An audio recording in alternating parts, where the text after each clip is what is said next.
Jeffrey Dahmer wasn't a monster in a mask. He was a quiet man with glasses and a fridge full of horrors. Some monsters smile at you in daylight. Welcome to the deep dive.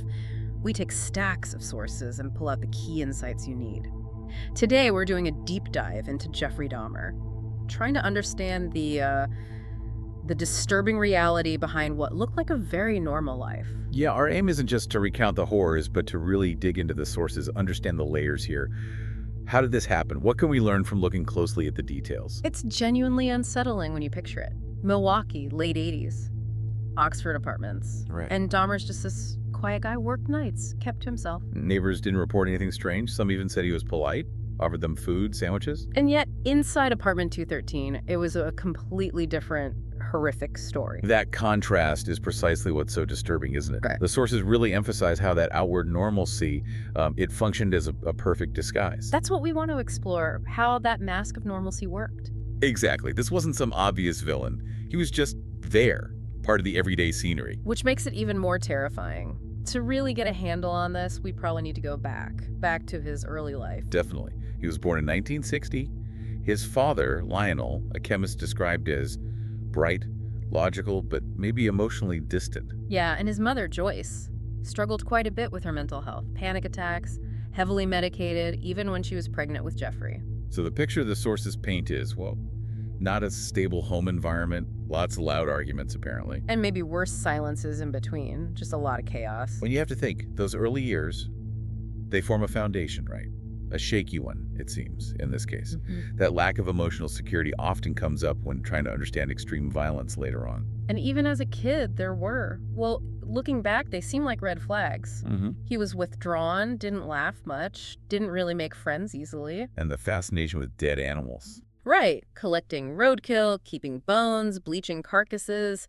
The sources say it was often just dismissed, oh, boys will be boys, you know. Which is a critical point. Yeah. How do we interpret kids' behavior? What looks like curiosity could be something else, a warning sign. And dismissing it like that feels like a missed chance to see something wasn't right. Yeah, a potential failure to notice or maybe address some developing issues. And it didn't stop.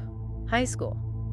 He started drinking heavily. In class even. In class, before school, at home, teachers apparently noticed he was sort of checked out, staring into space, looking through people. Again, no real intervention. Seems like it. It feels like there were these points, these moments where maybe things could have gone differently if someone had stepped in more forcefully. Well, we can't know for sure, obviously, but the sources do point to these missed opportunities. His struggles were visible, but maybe overlooked or just explained away. Then his parents divorced. A big turning point, according to the sources. Yeah, he was left alone in the family house.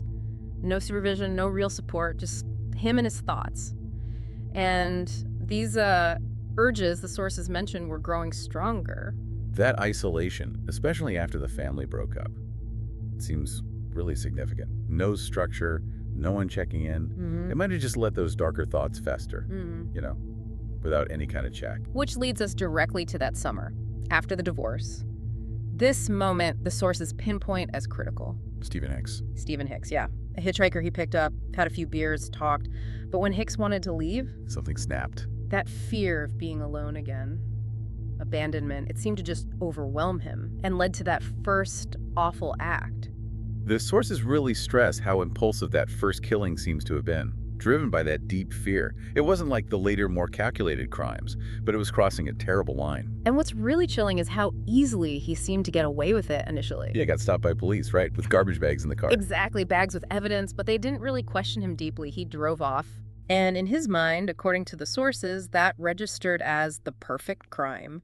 He got away with murder. That must have had a huge psychological impact, getting away with it the first time. Probably reinforced the idea that he could do these things. That lack of scrutiny early on, it's really troubling. Definitely. It might have just emboldened him, thinking there weren't real consequences. So after Hicks, there was this long period, nearly a decade, where outwardly, things seemed quiet again. He moved around a lot. Yeah, tried the army, got discharged, lived in Florida, went back to Ohio, then Milwaukee, had different jobs, sandwich shops, blood banks. Ambrosia Chocolate Factory. Right. But the sources are clear. Those thoughts, those urges, they never really went away. They followed him. So even when he was trying to live a quote-unquote normal life, the underlying issues were still there, deeply rooted. It suggests a real internal struggle, however warped. He even tried living with his grandmother for a while, maybe hoping her presence would help somehow, keep him in check. But it didn't work out that way. No, the sources suggest it might have even made things worse internally. The pressure of hiding it, maybe? Could be. Having someone close, representing connection. Maybe it just intensified the need to conceal who he really was, what he was thinking. Yeah. It might have actually exacerbated things. And then he moved into apartment 213. And that seems to be when everything changed. The floodgates opened. The sources say he felt like he didn't have to hide anymore. That move, just changing his address, seems to mark this horrifying escalation. It's like that apartment became his own isolated world. No more external constraints, no immediate oversight. He could just act on the impulses. And the frequency just shot up, bringing men back almost weekly. Luring them in different ways. Money, drinks, offering to take photos. Some left, thankfully, but Yeah. most didn't. And his methods evolved. Altered drinks, induced sleep, then death. It's a chilling progression, calculated. Yeah, the sources detail that pattern. Luring, incapacitating, killing. Over and over. Even his grandmother, though she didn't know the full horror, she noticed things weren't right. Strange smells. Yeah, smells, knives, mannequin parts he had, boxes he kept locked or unopened, things that made her uneasy. Enough that she eventually asked him to leave. Right. Which in a way was pushing back against something she sensed was deeply wrong, even if she couldn't imagine what. Her intuition picked up on something. Another hint of the sinister reality underneath. Then, 1991. It all unraveled, not because of some brilliant investigation, but because someone escaped. Gracie Edwards. Tracy Edwards. His escape was the key. The sources recount how he managed to keep his cool somehow in that situation and get away. Imagine being invited over, noticing the weird smells, the acid containers, that barrel. Terrifying, and then Dahmer tries to handcuff him, pulls a knife. Edwards staying calm enough to wait for a chance, then bolting and finding the police. It's incredible bravery. Absolutely. His actions brought everything to light, stopped it. And what the police found in 213, it's almost beyond words. A human head in the refrigerator. 3 more in the freezer. Dozens of photos, documenting victims alive and dead. Drawers with preserved remains. A drum of acid. Just gruesome. The way he kept things, documented them, it shows how methodical he was, how profoundly disturbed. And Dahmer himself? No resistance? Almost relieved, maybe? He just said, I did this. You'll find more if you look. Like he was resigned to it. 17 lives, just gone. 17 families completely devastated. The scale of it, the absolute horror, it just shocked everyone. The impact on those families is unimaginable. At the trial, he didn't plead insanity. No, he confessed. In detail. Imagine being a family member in that courtroom, hearing those details. The sources mention one man trying to unpack Dahmer. Just raw pain and anger boiling over. Completely understandable. It must have been incredibly traumatic for everyone there, especially the families. He got 16 life sentences, but his time in prison wasn't actually that long. And his behavior there. Yeah. Sources say he joked about the crimes, made disturbing things out of food. Yeah. Didn't try to hide who he was. Imagine how other inmates reacted to that. Continued lack of remorse, it seems. Complete detachment. Then, 1994. Killed by another inmate, Christopher Scarver, while cleaning a bathroom. And he didn't fight back. No resistance at all. The sources even hint he might have welcomed it, wanted it, maybe? A sudden end. But maybe one he saw coming? Or even desired on some level. It raises questions about his final state of mind. What sticks with you, what the sources keep coming back to, is that jarring contrast. The quiet, normal-seeming guy. And the absolute horror hidden inside. He used his quietness like camouflage. Exactly. It's profoundly unsettling because evil didn't look like evil. It looked ordinary. And that's why it's so chilling. It forces you to realize that monsters don't always announce themselves. People were stunned, not just by the crimes, but by how calmly he described them. Not raving, but organized, detached. That lack of emotion while talking about horrific acts, it shows such a deep disconnect from his victim's humanity, from the gravity of it all. Psychological evaluations called him deeply disordered, emotionally stunted, desperate for control, terrified of abandonment. Unable to separate affection from possession, almost. Love meant holding on, even in death.